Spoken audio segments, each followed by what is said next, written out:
எத்தனை பேருக்கு இந்த பாட்டு தெரியும்?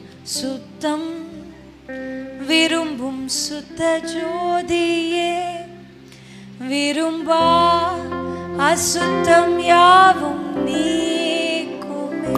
சொல்லுங்க, சுத்தம் விரும்பும் சுத்த ஜோதியே, விரும்பா அசுத்தம் யாவும்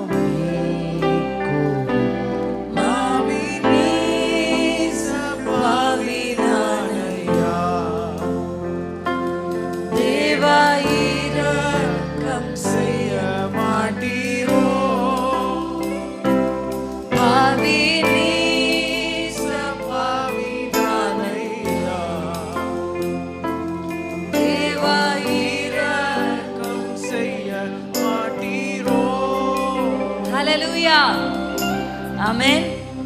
சுத்தம்ன்றது ரொம்ப ரொம்ப முக்கியம். அது உங்க வாலிபத்தில் உங்களை சுத்திகரிக்கிற ஒரே விஷயம் இந்த வேத புத்தகம் தான். ஹல்லேலூயா.